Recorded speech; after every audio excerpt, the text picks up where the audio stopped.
धीरे तेरे को दुनिया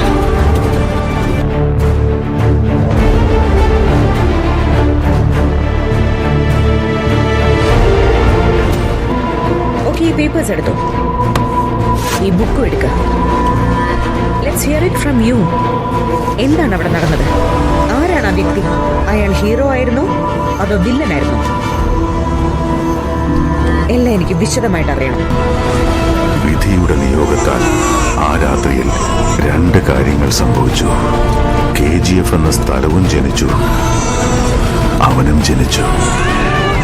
അങ്ങനെ സൂര്യവർദ്ധൻ ആർക്കും തൊടാൻ പോലുമാകാത്ത ഉയരത്തിലെത്തിച്ചേർന്നു ഈ സാമ്രാജ്യങ്ങൾ ഭദ്രമായി കാത്തുരക്ഷിക്കുന്നതിനായി 5 പാർട്ട്നേഴ്സിനെ 5 സ്തംഭങ്ങളായി അവൻ തെരഞ്ഞെടുത്തു അയാളുടെ ഏറ്റവും വലിയ കരുത്ത് സഹോദരനായ അധീരയായിരുന്നു അവന്റെ സാമർഥ്യത്തിൽ കെട്ടിയുയർത്തിയ ഈ കോട്ടയിൽ സൂര്യവർദ്ധന്റെ മകൻ ഗരുഡയും പങ്കാളിയായി അവരെ 2 പേരെയും ഭയന്ന് KGFന്റെ നേർക്ക് വിരൽ ചൂണ്ടാൻ പോലും ആരും ധൈര്യം കാണിച്ചിരുന്നില്ല ഈ യുദ്ധത്തിനിടയിലേക്ക് മറ്റൊരാൾ കൂടി കടന്നു വന്നു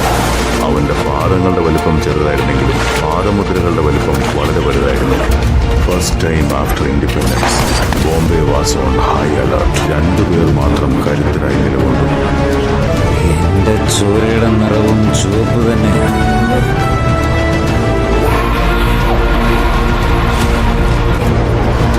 അന്ന് മുംബൈക്ക് മനസ്സിലായില്ല അവർ തട്ടിക്കളിക്കുന്നത് ഇരുമ്പിനെയാണെന്ന്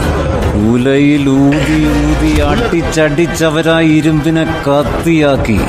കത്തിക്കൊന്നല്ലേ അറിയൂ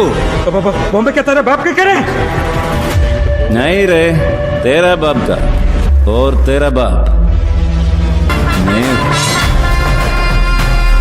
ഇവിടത്തെ തിരകൾക്ക് തീരത്തെ തൊടണമെങ്കിൽ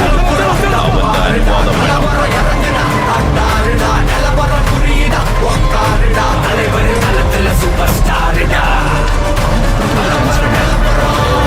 ഗ്യാങ്ങുമായി വരുന്നവനാണ് ഗ്യാങ്സ്റ്റർ അവൻ ഒറ്റയ്ക്കാണ്